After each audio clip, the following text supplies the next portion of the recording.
Welcome to all the students to this online class, which is one of the greatest class for 5th standard to 8th standard.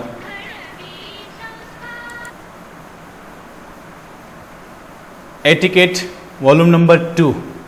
It is for 5th standard to 8th standard student.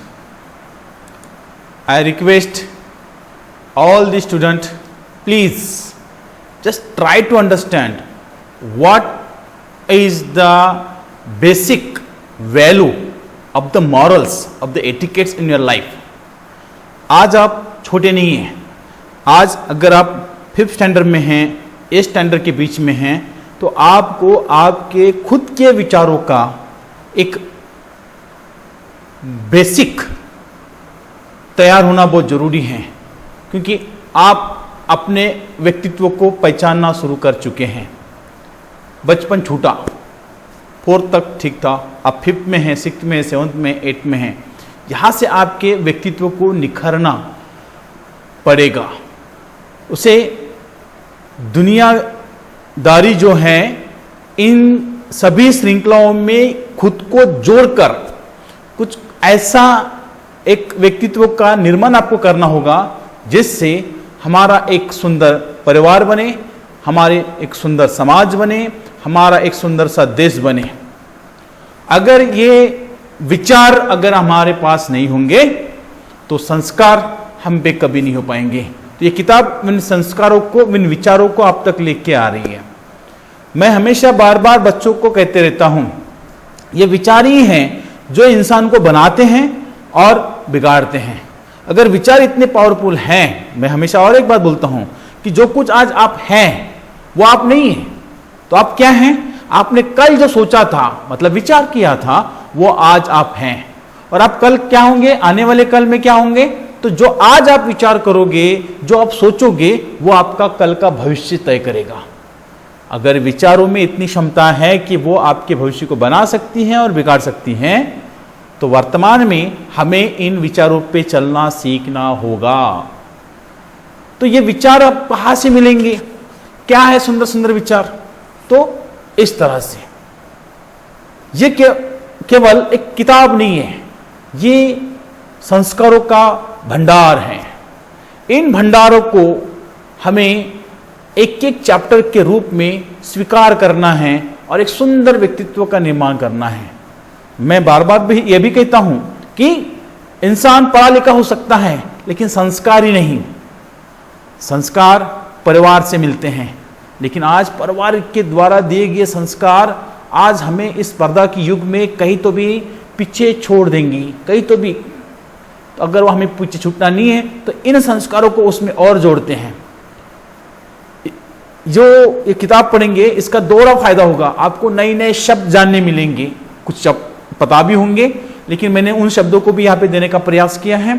Plus आपको हमेशा जो जीवन में साथ देने वाले जो sentences हैं, जो संस्कार हैं, वो भी सीखने मिलेंगे.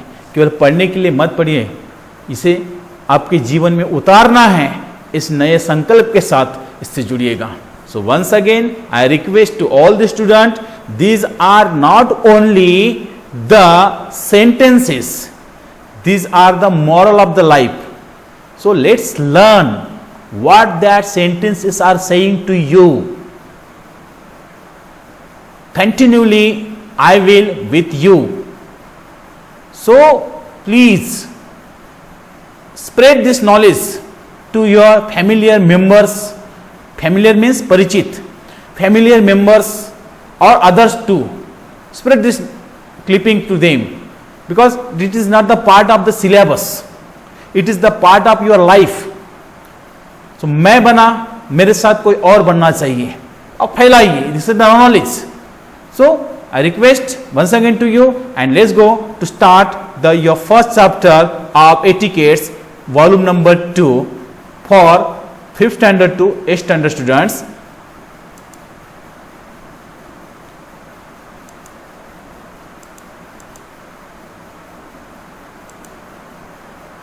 The first chapter name is Be a Good Student.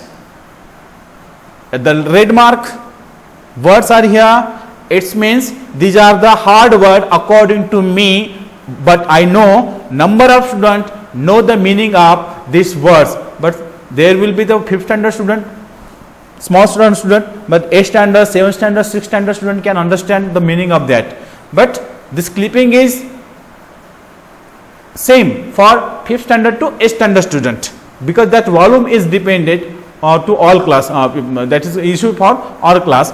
So I given that verse here, and whenever you feel that what is the discipline you don't know, regard you don't know, argue you don't know, puzzle you don't know, disturb you don't know, that time its meaning will be here.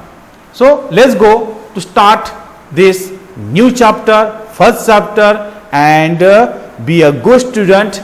The value of real student life we are going to learn now. A good student is one who learns well from the teacher and maintains self discipline. विद्यार्थी वो होता है जो शिक्षक से सीखता है और मेंटेन करता है सेल्फ डिसिप्लिन। मतलब सीखना काफी नहीं होता, आपको आपके जीवन में उसे उतारना पड़ेगा, क्योंकि नॉलेज अगर आपके पास है, अगर उसे हम अपने जीवन में नहीं उतारते तो नॉलेज का कोई फायदा नहीं होता। तो what is mean by discipline? नियमों का पालन करना। I request to the student, please keep the notebook and pencil, and whenever I show the meaning of that words, you must note down that words with spelling correctly, write down, and then you must read it, because when the school will be start, continue the school, it will be that time I will ask this one the spelling and the meaning also that words, and after completing this the chapter I will conduct the online test. Just listen carefully, online test it will be, right? So online test, that time I will be asking that, it will be help to you for make a correct answer of that words, right? So नियमों का पालन करना, write down that. I request once again to the parents, मैं सभी पालकों से अनुरोध कर रहा हूं कि प्लीज आप अपने बच्चों को मोबाइल मत दीजिए। मोबाइल का रेडिएशन का प्रॉब्लम आज एक मेजर प्रॉब्लम है। बच्चे इससे उनके शरीर पे, उनके मानसिक पटल पर कुछ ना कुछ असर होता है और वो घातक है, क्योंकि 50% अगर उसका बैटरी लो हो जाए तो वहां से उसका रेडिएशन डबल हो जाता है। ऐसा आप लोग सुनते आए हैं और यथार्थ भी यही है। तो मैं रिक्वेस्ट, प्लीज रेडिएशन के प्रॉब्लम से बच्चों को बचाना है तो आप मेरे तरफ एक पेन ड्राइव लेके आइएगा। ये चीज मैं पेन ड्राइव में डाल के दूंगा, और जो चीज आपके बच्चों को फायदा ये होगा कि ये चीज आपके घर के टीवी पे लगेगा तो बड़े स्क्रीन पे दिखेगा, और बड़े बड़े अक्षर और बड़े बड़े अक्षर के कारण आपके बच्चे के आंखों को भी ट्रेस नहीं होगा। I request once again, please follow this. So let's go to start our first lesson. Do not disregard your teacher. What is mean by disregard? You don't know that, तो just let's go to know the meaning of that. उपेक्षा, अनदेखा करना। आप आपके टीचरों को अनदेखा मत कीजिए, क्योंकि शिक्षक आपके भलाई के लिए ही हर चीज बताते हैं।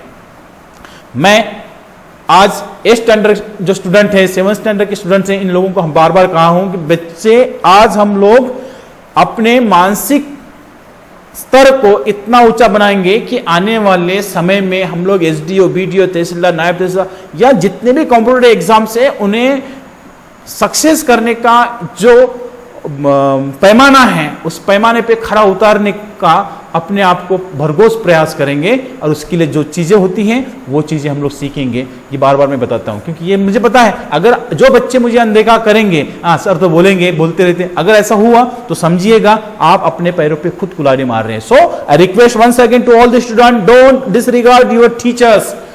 Second point, always stand up when the teachers enter the classroom. I know every my student, very lovely students are my student. They always doing this. They stand up and wishes to the teachers also.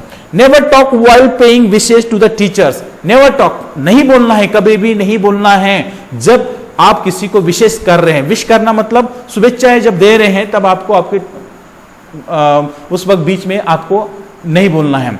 Do not argue with your teacher. आपके what do they mean by argue, you don't know, just click that. तो argue मत, बहस करना, तो आप अपने शिक्षक के साथ बहस मत कीजिएगा। आर्ग्यू करना मतलब बहस करना। Don't argue with your teachers, not only for with the teachers but with your parents, with the elders and whatever in the societies persons are, don't argue with them, just try to solve out the problems. Do you understand what I am saying? Number of students always try to argue with the peoples, but don't try to argue with the peoples. Try what to do. Try. You must solve that problems also. Right हम लोग बहस करने में अपना समय बर्बाद कर देते हैं, लेकिन उस समस्या को सुलझाने में नहीं लगते। तो सुलझाने का प्रयास कीजिए, आर्ग्यू मत कीजिएगा। Take teachers permission before speaking in the class. Every my students are doing that, they are taking the permissions when they speak in the class. That's a good point. Do not puzzle the classmates or teachers by asking silly questions. What is in the puzzles? You don't know, just click here. That उलझन में डालना मतलब जब भी आप प्रश्न पूछते हैं, मैं हमेशा बच्चों को कहता हूं क्लास में, मैं आप सुन रहे बच्चे, कि मैं हमेशा अपने बच्चों को क्लास में कहता हूं कि भैया जो बच्चा क्लास में बोलेगा वो होशियार होगा, जो नहीं बोलेगा वो पिछड़ जाएगा। तो हर बच्चे ने बोलना चाहिए। इसलिए मैं क्लास में जब भी हमारे टीचर्स लोग अंदर जाते तो एक सेंटेंस हमेशा रिपीट करवाने लगाता हूं, my life, yes, my responsibility. ये सेंटेंस आपको हमेशा रिपीट करना है। मेरी जिंदगी मेरी जिम्मेदारी है, जरूरी है, क्योंकि इसी से बच्चे बोलते हैं जो बोलना चाहिए। लेकिन क्लास में बोलना, प्रश्न पूछना, इसका भी एक स्टेटस होता है। हमें वही प्रश्न पूछने चाहिए जो सब्जेक्ट से रिलेटेड है, हमें वही प्रश्न पूछने चाहिए जो प्रश्न हमें उलझन में डालते हैं, वरना बैठे जो मन में पूछते रहे तो नहीं होगा। It will be not possible because you are wasting the time of the teachers. Okay, never disturb the class. 7th number point, wait, disturb, what is mean by disturb, you don't know, that time click here, परेशान करना। So here I am giving that words meaning, परेशान करना। तो what that meaning परेशान करना, तो परेशान means हमें अपने विद्यार्थियों को, अपने सहपाठियों को कभी भी परेशान नहीं करना चाहिए। Always keep a healthy relation with the teacher. Healthy, what do you mean healthy, सुदृढ़, अपने शिक्षक के साथ अपने अच्छे रिलेशन रखनी चाहिए। टीचर को मन में हमारे प्रति अपनापन कैसे बनेगा इसका हमने ध्यान रखना है, और टीचर के मन में आपके प्रति अपनापन तभी बनेगा जब आप दिया हुआ होमवर्क समय पे करते हैं, दी हुई पढ़ाई समय पे करते हैं और समय पे नोटबुक चेक करने के लिए देते हैं। तो और अभी मैं जिस तरह से बता रहा हूं, अगर वो चीज़ आप फॉलो करते हैं तो आप मेरे लिए चाहते बनोगे, और चाहते विद्यार्थी हर किसी को अच्छे लगते हैं। So once again we are going to next page, what the matter is there, let's go C.